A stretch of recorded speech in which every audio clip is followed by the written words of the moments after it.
Hello everyone, I am Sonal Kaul, your psychology mentor, and today we will study chapter 2 in class 11 psychology. तो देखो आज मैं आपको बताऊंगी क्या मेथड्स होते हैं साइकोलॉजिकल इंक्वायरी के, ठीक है। और हम साइकोलॉजिकल टेस्टिंग भी देखेंगे। बट अब ये समझो मेथड्स का मतलब क्या है। तो पिछली क्लास को याद करो। पिछली क्लास में मैंने आपको बताया था अच्छे से कि हम डेटा कलेक्ट करते हैं क्योंकि हमें एक रिसर्च या कोई फिनोमिना अगर हमें एज रिसर्चर डिस्क्राइब करना है, राइट। तो जब हम ये डेटा कलेक्ट करते हैं एंड उसे एनालाइज करके इंटरप्रेट करते हैं, यानी इसका मतलब क्या है, उस मतलब देने को ही हम मेथड्स कहते हैं। और ये वो डिफरेंट मेथड्स हैं जिन्हें हम यूज करते हैं। हम एक एक करके सारे मेथड्स देखेंगे, तो चलो स्टार्ट करते हैं। सबसे पहले है कोरिलेशन, ठीक है। अब देखो कोरिलेशन का मतलब क्या है। As the name is suggesting there is some kind of relation. सो यहाँ पे दो वेरिएबल्स हैं, हम उनको लिंक कर रहे हैं, ठीक है। अब एक चीज समझो, यहाँ पे होती है दो या दो से ज्यादा, बट यूजुअली हम दो वेरिएबल्स में देखते हैं। इस चीज का ध्यान रखना, ठीक है। एक और चीज देखो, यहाँ पे हम कॉज एंड इफेक्ट पे बिल्कुल फोकस नहीं करते। कॉज एंड इफेक्ट का मतलब क्या होता है, अच्छा अगर ऐसे होगा तो क्या इफेक्ट आएगा बिहेवियर पे। यहां पे हम वैसा कुछ नहीं देख रहे, हम बस देख रहे हैं ओके अगर बच्चा पढ़ाई बहुत करता है तो मार्क्स अच्छे आएंगे। हम ये नहीं देख रहे कि बच्चा क्यों बहुत अच्छे से पढ़ रहा है इसीलिए मार्क्स अच्छे आ रहे हैं, ठीक है। हम ये सब नहीं देखते हैं। अब एक और चीज देखो, यहां पे है हमारे पास तीन टाइप की कोरिलेशन। सबसे पहले होती है पॉजिटिव। तो पॉजिटिव का मतलब as the name is suggesting है, अगर दो वेरिएबल्स है x और y, ठीक है। तो अगर x बढ़ेगा तो y भी बढ़ेगा, ठीक है। जैसे कोई बच्चा बड़ा हो रहा है, उसकी हाइट बढ़ रही होती है, हाइट के अकॉर्डिंगली वेट भी गेन होगा, ठीक है। कोई अगर बहुत अच्छे से पढ़ाई करता है तो मार्क्स भी बढ़ेंगे, x बढ़ेगा y बढ़ेगा, और इसे हम डिनोट करते हैं +1 से, ठीक है। दूसरी चीज जो कि है हमारी नेगेटिव कोरिलेशन। तो यहां पे क्या होगा, ये जो हमारे x और y हैं, अगर x नीचे होगा तो y ऊपर जाएगा, यानी अगर एक वेरिएबल कम होगा दूसरा इंक्रीज होगा। तो एग्जाम्पल देखो, anxiety and performance. If someone is very anxious before a test, will they perform well? No. So if X, that is the anxiety, is really high, performance Y would be low. And this is denoted by -1. इसका ध्यान रखो। अब एक और चीज होती है जो कि होती है हमारी जीरो कोरिलेशन, मतलब कोई लिंक ही नहीं है X और Y में। तो ये देखो, जैसे कोई शू का साइज और intelligence, do they link with each other in any way. अगर आपके शू का साइज 9 है, 10 है, 5 है, 6 है, क्या आपकी इंटेलिजेंस पे उससे कोई इफेक्ट आएगा? बिल्कुल नहीं। ऐसे ही रियलिटी में बहुत केसेस होते हैं। तो वहां पे आती है हमारी कोरिलेशन 0। एंड ये -1 +1 0 कोरिलेशन कोफिशिएंट कहलाए जाते हैं। इस चीज का ध्यान रखो, ठीक है। अब इसके एडवांटेजेस और लिमिटेशंस देखो। तो एडवांटेजेस में ये है, ये बहुत क्विक है, एफिशिएंट है यूज करने में, ठीक है। एंड एक और चीज, ये हमें प्रिडिक्शन में हेल्प करता है कि अच्छा अगर टेस्ट के लिए बहुत अच्छे से पढ़ा है तो यानी टेस्ट में कैसा बिहेवियर होगा, बहुत ही अच्छा परफॉर्म करने वाला। लिमिटेशंस देखो इसके, कॉज एंड इफेक्ट नहीं है यहाँ पे, ये अपने आप में एक लिमिटेशन है। हम यहाँ पे नहीं बता पा रहे कि बच्चे की मोटिवेशन क्या थी कि वो इतने अच्छे से पढ़ रहा है, what caused him to study hard, ठीक है। यहाँ पे हम वो नहीं बता रहे। जब हम कॉज नहीं बता सकते तो हम इफेक्ट भी नहीं बता पा रहे, ठीक है। फिर है हमारा, ये सिर्फ एसोसिएशन दिखाता है, there is no explanation, we are only linking two variables, ठीक है। इनके बीच में एक जो मीनिंग है डीपर वो नहीं दिखा पा रहे। तो इस चीज का एग्जाम पॉइंट ऑफ व्यू से ध्यान रखो। अब नेक्स्ट मेथड देखो, जो कि है हमारा एक्सपेरिमेंटल मेथड। ये बहुत इंटरेस्टिंग है, तो ध्यान दो सब लोग। तो देखो, एक्सपेरिमेंट्स हम सुनते आ रहे हैं, साइकोलॉजी में होते हैं, मैंने आपको पहले भी थोड़ा सा इंट्रोड्यूस करवाया था इसके बारे में। तो देखो, एक्सपेरिमेंट में होते हैं हमारे कॉज और इफेक्ट। तो सबसे पहले ये समझो कॉज और इफेक्ट, ठीक है। तो देखो कॉज क्या है, कॉज है कोई भी इवेंट, ठीक है। तो यहां पे मैं लिख देती हूं इवेंट, ठीक है। अगर कोई इवेंट हुआ तो उसका हमारे बिहेवियर पे क्या असर आया, ये हम यहां पे स्टडी कर रहे हैं। तो ये जो कॉज और इफेक्ट है, ये दो वेरिएबल्स होते हैं। अब वेरिएबल का मतलब एक बार अच्छे से समझ लो, आप सब जानते हो बट फिर भी वेरिएबल होता है कोई भी ऐसी चीज, कोई भी स्टिमुलस, कोई भी ऑब्जेक्ट जो वेरी करता है, कांस्टेंट नहीं रहता, उसकी वैल्यू चेंज होती रहती है, उसके बहुत एस्पेक्ट्स होते हैं, डायनेमिक होता है। जैसे ये एक पेन है, ठीक है, इस पेन से मैं बहुत कलर से लिख सकती हूँ, ठीक है, तो ये इसकी क्वालिटीज जो है ना, ये इसके वेरिएबल्स बन रहे हैं, ठीक है। पेन अपने आप में एक वेरिएबल नहीं है, बट ये जिस कलर से लिख सकता है वो इसकी क्वालिटीज या वेरिएबल्स बन रहे हैं, ठीक है। अब एक और चीज देखो, हमारे पास होता है यहाँ पे इंडिपेंडेंट वेरिएबल, जिसे हम कॉज कहते हैं। अगर अब आपने कॉज का मतलब समझ लिया है कि अच्छा मेरा ये बिहेवियर है, but through what it is caused, reason क्या है, तो देखो इस रीजन को ना हम एक्सपेरिमेंट में मैनिपुलेट करते हैं या चेंज करते हैं। अगर मुझे देखना है कि बच्चे एग्जाम में कितना अच्छा परफॉर्म करेंगे, है ना, उनकी क्या बेसिक मोटिवेशन है, तो मैं क्या मैनिपुलेट कर सकती हूँ, मैं उनको एज अ टीचर पुश कर सकती हूँ कि देखो जो बच्चे अच्छे हैं पढ़ने में वो ये कर सकते हैं, वो ये कर सकते हैं, क्या क्या नहीं कर सकते, ठीक है। तो ये मेरा इंडिपेंडेंट वेरिएबल हो गया, ठीक है, कि मैं कैसे अपने टॉक से उनको मैनिपुलेट कर रही हूँ।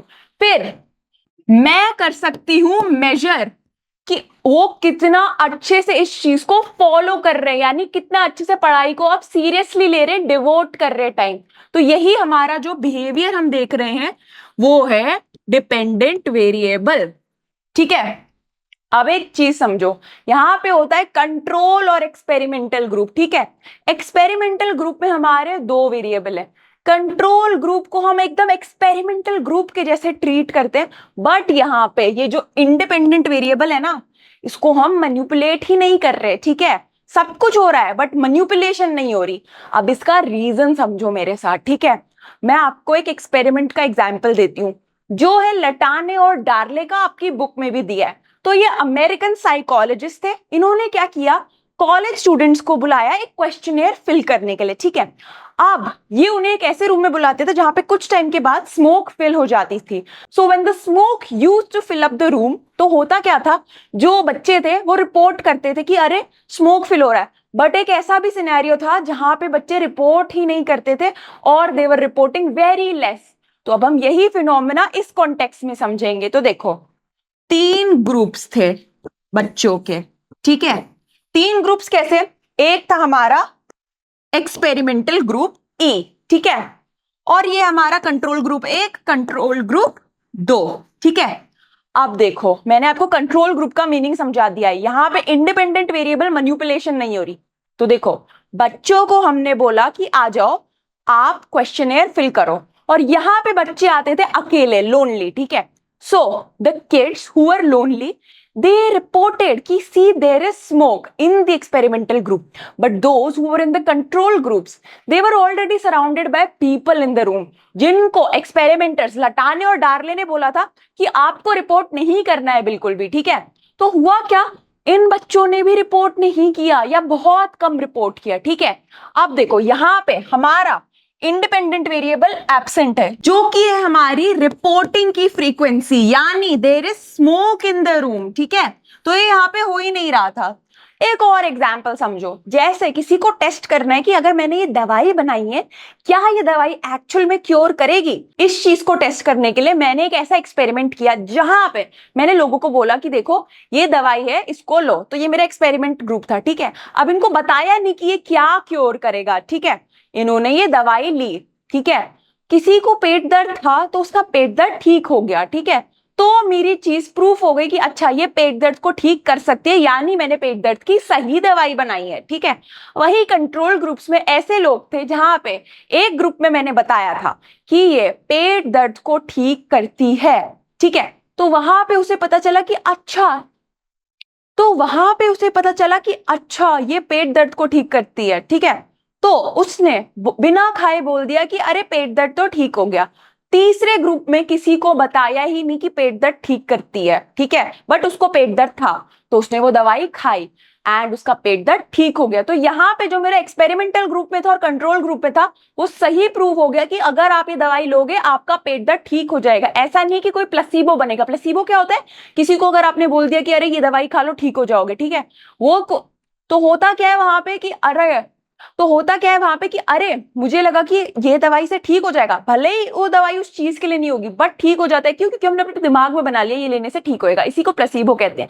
तो यहाँ पे प्लेसिबो नहीं हुआ, हमने उनको दवाई दी, एक को अवेयरनेस थी, दूसरे को अवेयरनेस नहीं थी, येट दोनों क्योर हुए थे। तो यही होते हैं हमारे एक्सपेरिमेंटल और कंट्रोल ग्रुप्स।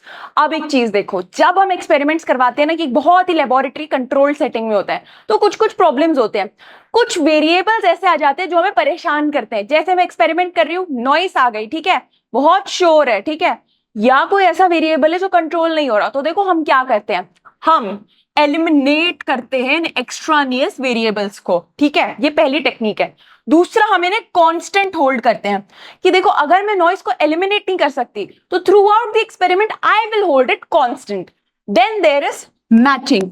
तो देखो हमारे अगर बहुत सारे एक्सपेरिमेंट कंट्रोल ग्रुप्स है, so what we do is, जो सिमिलर वेरिएबल्स होते हैं ना across all of the groups, we try to match them and assess them in same kind of way, ठीक है। जैसे कहीं एक ग्रुप में हम सोशियो इकोनॉमिक लेवल देख रहे हैं, दूसरे में हम पॉवर्टी देख रहे हैं, तो हम इसे मैच करके देख सकते हैं। Then we have counterbalancing. So see this is done to minimise sequence effect. तो होता क्या, हम एक सीक्वेंस में सबको टास्क असाइन जो करते हैं अपने एक्सपेरिमेंट वाले ग्रुप में, हम क्या करेंगे, सीक्वेंस चेंज कर लेंगे, ठीक है। अगर किसी को ए बी सी इस ऑर्डर में देना था, किसी को हमने ए दे दिया, ठीक है, फिर बाद में किसी को सी दे दिया एंड बी किसी और को दे दिया, ठीक है। And then we have random assignment. एकदम रैंडमली हमने पार्टिसिपेंट्स को ग्रुप में असाइन कर दिया। इससे क्या होगा, जो सिस्टमैटिक हमारा वो जो हमारा सिस्टमैटिक डिस्क्रिपेंसी होता है ना कि अरे यहाँ पे ज्यादा हो गया यहाँ पे कम हो गया, वो एलिमिनेट हो जाता है, ठीक है। तो ये थे हमारे कंट्रोल टेक्निक्स, इनका एग्जाम पॉइंट ऑफ व्यू से ध्यान रखना है। So moving on, we have advantage. तो देखो एक्यूरेट रिजल्ट है, क्यों? क्योंकि बहुत ही लेबोरेटरी सेटिंग्स में हमने कंट्रोल किया है। बट एक डिसएडवांटेज क्या है, आर्टिफिशियल सेटिंग, हमने ये सब खुद एडमिनिस्टर क्रिएट किया है, तो क्या रियल लाइफ में भी हम अप्लाई कर पाएंगे हर जगह? बिल्कुल नहीं, तो यही इसका लिमिटेशन है। Next we have observational method, ठीक है। तो देखो ऑब्जर्वेशन ना एक स्किल होता है साइकोलॉजिस्ट के लिए, हर कोई नहीं बोल सकता आई कैन ऑब्जर्व। एक पूरा तरीका होता है जिससे आप ट्रेन किए जाते हो, समझाया जाता है आपको कि कैसे ऑब्जर्व करना है, ठीक है। अब देखो ऑब्जर्वेशन में एक इंपॉर्टेंट चीज होती है, सबसे पहले होता है सिलेक्शन। अब आप सोच रहे होगे सिलेक्शन किस चीज का? तो हमें अगर कोई भी बिहेवियर ऑब्जर्व करना है, हम सारे बिहेवियर्स को ऑब्जर्व नहीं करेंगे उस इंसान के, हम सिलेक्ट करेंगे पर्टिकुलर टाइम पीरियड में हमें क्या कितना बिहेवियर ऑब्जर्व करना है, ठीक है। और हम उसको करते हैं रिकॉर्ड, ठीक है। अब रिकॉर्ड कैसे कर सकते हो, नोट कर सकते हो, वीडियो बना सकते हो, ऑडियो ले सकते हो, एंड फाइनली आप उसको एनालाइज करते हो या इंटरप्रेट करते हो। इस चीज का ध्यान रखो। तो अब देखो ऑब्जर्वेशन में ना मैं आपको कुछ इंपॉर्टेंट चीजें समझाऊंगी। तो देखो इसके टाइप्स क्या है। तो देखो नेचुरलिस्टिक वर्सेस कंट्रोल्ड। तो देखो नेचुरलिस्टिक वो होती है जो रियल लाइफ सेटिंग्स में होती है, ठीक है। अगर कोई अपना डेली खेती का काम करता है, फार्मिंग करता है, तो उसका एक नेचुरल डेली का टास्क है, वो रियलिटी में हो रहा है, उसको किसी ने बोला नहीं ऐसा करने के लिए, तो आप वो रिकॉर्ड करने जाओ, वो ऑब्जर्व करने जाते हो। बट कंट्रोल्ड क्या होता है, आप एक ऐसी सिचुएशन जनरेट करते हो जो किसी लेबोरेटरी में होती है, ठीक है। जैसे कि हमने एक्सपेरिमेंट्स में देखा, तो हमने कुछ ऐसा फिनोमेना होते हुए देखा, एक्सपेरिमेंट होते हुए देखा, उसको हमने ऑब्जर्व किया। ऑब्जर्वेशन के दो टाइप्स और है जो कि होते हैं पार्टिसिपेंट एंड नॉन पार्टिसिपेंट, ठीक है। ध्यान दो अब इसकी मीनिंग पे।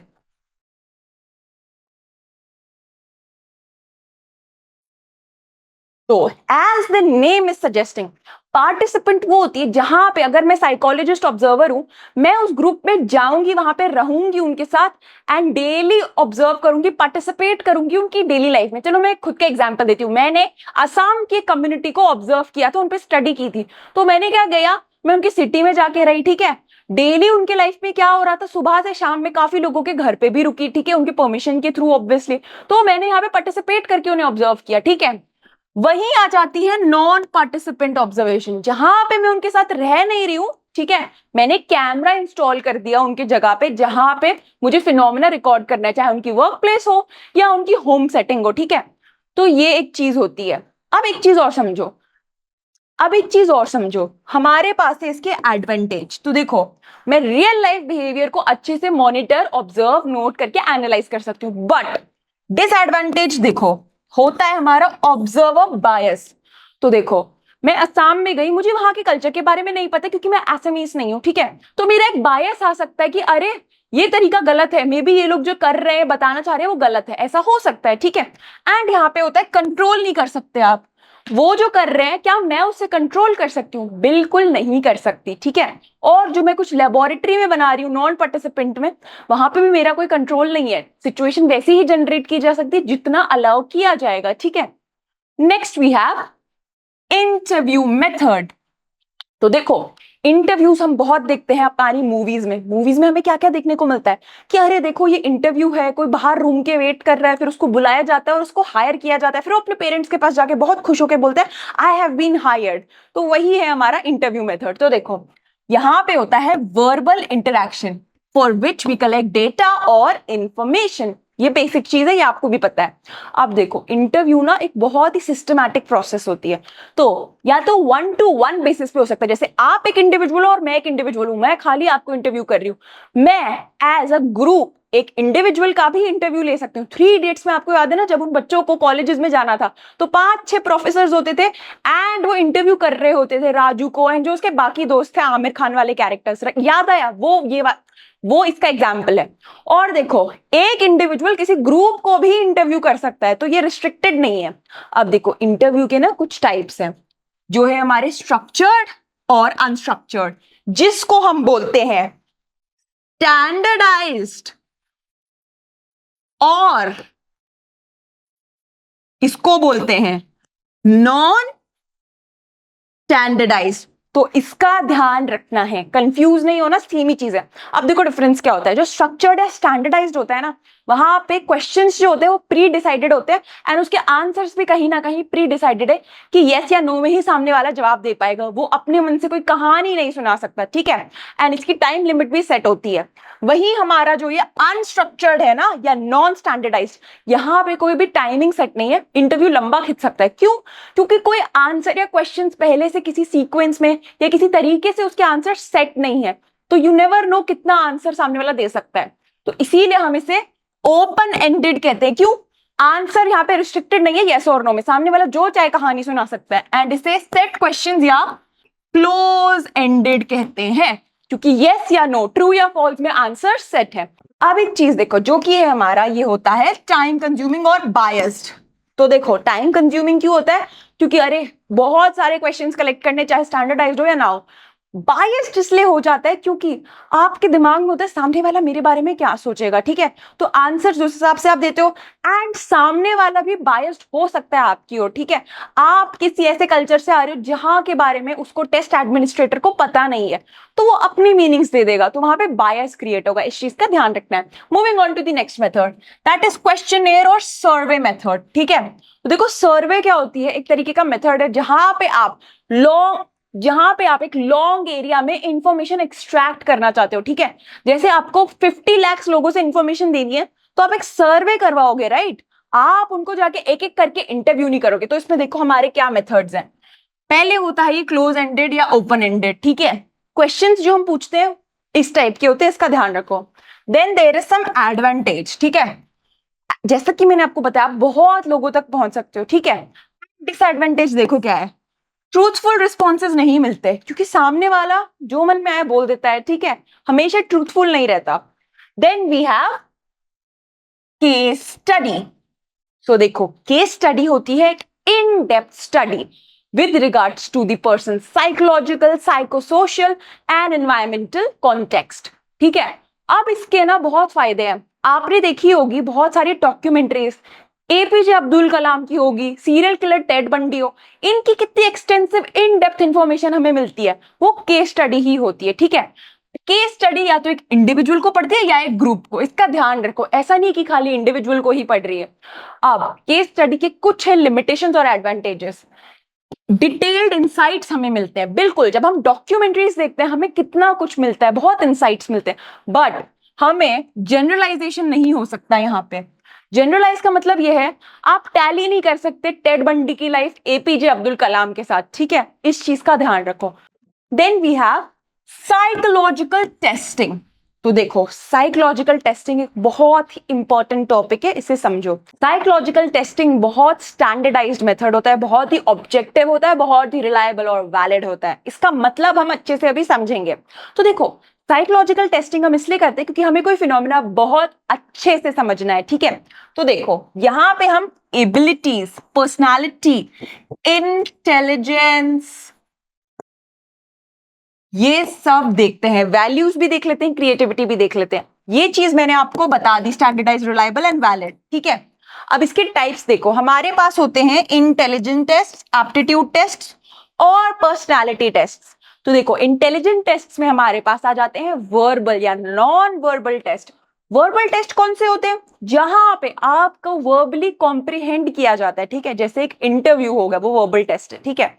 और नॉन वर्बल टेस्ट ऐसा टेस्ट है जहां पे आपको रीडिंग, राइटिंग या स्पीकिंग बिल्कुल नहीं करनी, ठीक है। इसके बाद है हमारे पास कुछ इंपॉर्टेंट टेस्ट्स, जो कि है स्पीड और पावर टेस्ट। तो देखो स्पीड और पावर टेस्ट, तो देखो स्पीड और पावर टेस्ट बहुत इंपॉर्टेंट है। स्पीड टेस्ट देखता है कि आप कितने कम टाइम में कितने सारे क्वेश्चन सॉल्व कर सकते हो, ठीक है, यहां पे ये चीज हो रही है। पावर टेस्ट में क्या होता है? डिफिकल्टी लेवल बढ़ता है टेस्ट का। अगर ए पार्ट सॉल्व किया फिर बी में डिफिकल्टी बढ़ी, सी पार्ट सॉल्व किया सी में डिफिकल्टी बढ़ी, ठीक है। अब कुछ इंपॉर्टेंट चीजें समझो साइकोलॉजिकल टेस्ट के। तो बहुत टाइप के टेस्ट है, जैसा कि मैंने आपको बताया। हम इंटेलिजेंस देख लेते हैं, ठीक है।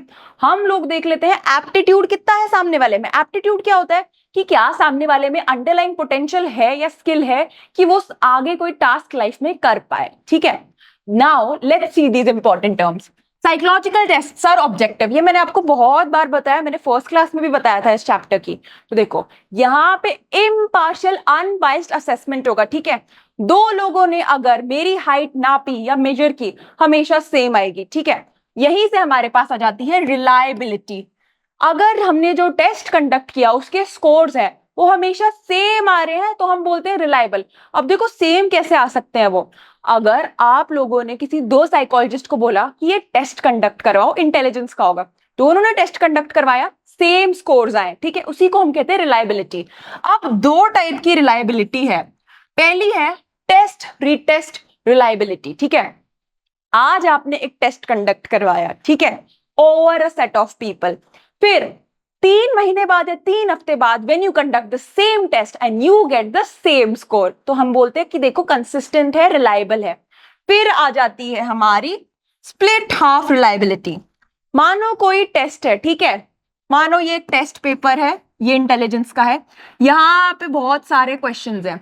अब हमने इसे दो पार्ट्स में स्प्लिट या डिवाइड किया, जैसे कि odd questions, even number of questions, ठीक है। अब जब हमने इसे दो हाफ्स में डिवाइड किया है, हमने दोनों हाफ के जब स्कोर्स अलग अलग तरीके से टोटल किए तो हमेशा सेम रिजल्ट आ रहा है, तो हम कहते हैं कि इंटरनली भी कंसिस्टेंट है। Then we have validity. तो वैलिडिटी होता है is the test measuring what it is suppose to measure. यानी अगर मैंने इंग्लिश का टेस्ट बनाया है तो वो इंग्लिश ही चेक करेगा, वो मैथ्स के सम्स नहीं पूछेगा, मैथ्स के स्किल्स टेस्ट नहीं करेगा। एंड फिर आ जाते हैं हमारे नॉर्म्स कि उस टेस्ट में एवरेज परफॉर्मेंस क्या है बच्चों की, ठीक है। तो इस चीज का आपको हमेशा ध्यान रखना है। अब एग्जाम पॉइंट ऑफ व्यू से इतना समझो, ये मेथड्स ना बहुत इंपॉर्टेंट है। लॉन्ग क्वेश्चन में आपसे एक्सपेरिमेंटल मेथड पूछा जा सकता है, लॉन्ग या सेमी लॉन्ग क्वेश्चन, इस चीज का ध्यान रखना। बाकी मेथड्स भी इक्वली इंपॉर्टेंट है, खासकर ये टर्म्स जो मैंने आपको अभी बताए हैं, ठीक है। अब देखो हमने आज की क्लास में क्या पढ़ा। मैंने आपको बताया क्या मेथड्स है साइकोलॉजिकल इंक्वायरी के, फिर मैंने आपको साइकोलॉजिकल टेस्टिंग समझाई, ठीक है। अब एक क्विक क्विज कर लेते हैं। तो पहला क्वेश्चन देखो, observation done in real life settings is called, is it participant, control, naturalistic और is it none of the above. तो देखो कोई भी क्वेश्चन करने से पहले देखो पूछ क्या रहा है, रियल लाइफ यहां पे हमारा क्वेश्चन है। तो जो रियल लाइफ में होती है, नन ऑफ द अबव तो नहीं है, इसका एक नाम होता है। पार्टिसिपेंट भी नहीं है, कंट्रोल्ड भी नहीं है, सी नेचुरलिस्टिक है। क्यों? क्योंकि नेचुरल या रियल लाइफ सेटिंग्स में हो रही है। नाम से ही मीनिंग याद रख लो। Next question, normal or average performance of the group is called, and again we have four options. Is it objectivity, is it subjectivity, is it norms, or is it none of the above? Just अभी हमने पढ़ा है, बहुत simple, C, norms. Now moving on to the final question. Coefficient of positive correlation is represented by +2. Is it true or is it false? देखो ये बिल्कुल हमारा false है, क्योंकि +1 होता है, +2 नहीं होता है, ठीक है? इस चीज का ध्यान रखना है आपको। अपनी बुक में ये कॉन्सेप्ट्स को अच्छे से रीड करो, जैसे जैसे मैं आपको पढ़ा रही हूँ, तभी आपको क्लियर होगा। खाली मुझे सुनोगे तो ये कॉन्सेप्ट थोड़े ट्रिकी होते हैं, जब आप सुनते हो एंड रीड करते हो तो आपको एकदम कॉन्सेप्चुअल क्लैरिटी मिल जाती है। So that was all for today's class. I will see you in the next class.